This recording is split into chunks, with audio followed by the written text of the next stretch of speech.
Experimentally, if you have people stop brushing their teeth, plaque starts to build up, and within a few days the gums start to get inflamed.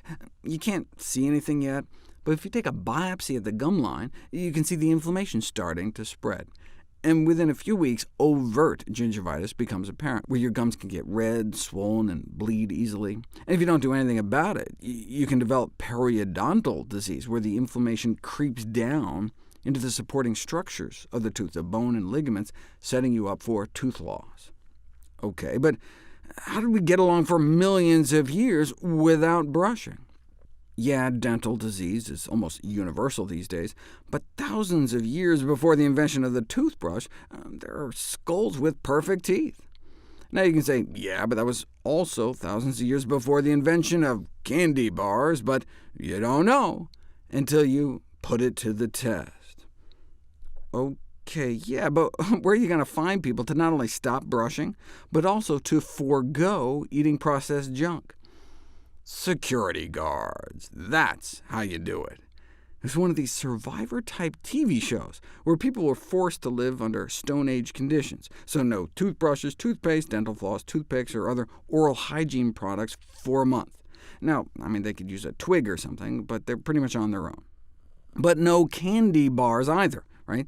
They were going for about 4,000 BC, so lots of whole grains with supplemental salt, herbs, honey, milk, and meat. And then they could go out and pick berries and see what they could catch. So what happened?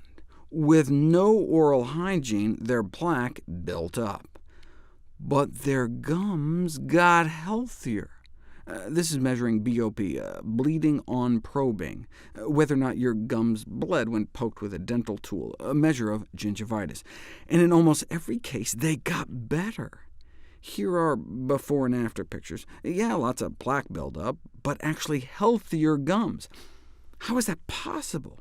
Well, many of the more disease-causing bacteria seem to have disappeared from their mouths. They suggest this could be from the lack of refined sugars, but they were eating honey, so it wasn't a sugar-free diet. But what they were eating was lots of whole grains and berries, rich in antioxidant phytonutrients with anti-inflammatory properties. So maybe it was a combination, sugar intake restriction combined with the intake of really healthy foods. Thus, all those experimental studies where people stop brushing and their gums inevitably get inflamed may only be applicable for people eating lots of processed foods rich in sugar and low in anti-inflammatory whole plant foods. What about the role of nutrition in periodontal health? Gingivitis can lead to periodontitis, an inflammatory disease of the supporting tissues of the teeth, which, if untreated, can lead to the progressive loss of the bone that holds the teeth in place. Now, part of the development of periodontal disease may involve oxidative stress. So not only do we need to reduce our intake of pro-inflammatory foods like refined carbs and saturated fats, maybe it would help if we sought out foods that are antioxidant-rich. So is there an association between dietary vitamin C intake, for example, with periodontitis?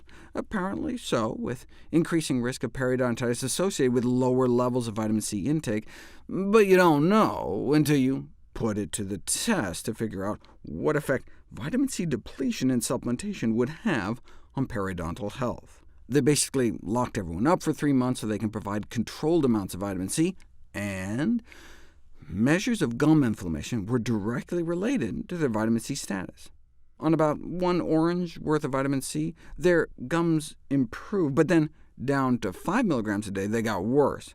But then on 10 oranges worth a day, they got better, and then worse again, went back down to 5. Pretty convincing, though 5 milligrams a day is like scurvy level. We know that your gums start bleeding, your teeth can fall out when you have scurvy, but that doesn't mean taking extra helps. And indeed, 1,500 milligrams of vitamin C a day did not seem to help prevent gingivitis, and even 2,000 a day failed to help periodontitis sufferers. Maybe vitamin C is just too weak of an antioxidant? OK, what about lycopene, the powerful antioxidant pigment that makes tomatoes red? It worked, but that was from injecting the stuff directly into the gum pocket with a syringe. Does it work if you just eat it? Let's find out. A randomized, placebo-controlled clinical trial on the efficacy of lycopene in the treatment of gingivitis.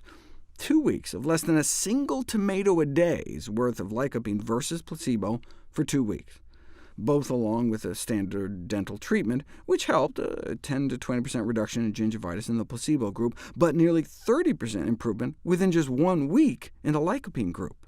And this was just like the amount of lycopene found in a teaspoon and a half of tomato paste a day. Totally doable. OK, so tomatoes may help with gingivitis. What about periodontitis? Another randomized, double-blind, placebo-controlled trial, again, treated with usual dental cleaning plus either that 1 tomato a day's worth of lycopene or placebo for 2 months. And significant improvements in plaque gingivitis and bleeding, though not probe pocket depth and clinical attachment. You can see the difference. See how much better their gums look? They conclude that supplementation with lycopene seems to have augmented the healing sequence of inflamed gingival tissues. OK, but that was with a whole tomato's worth a day. How about half a tomato's worth, or just 3/4 of a teaspoon of tomato paste worth of lycopene a day? It didn't work. No difference. So it looks like you have to go the whole tomato.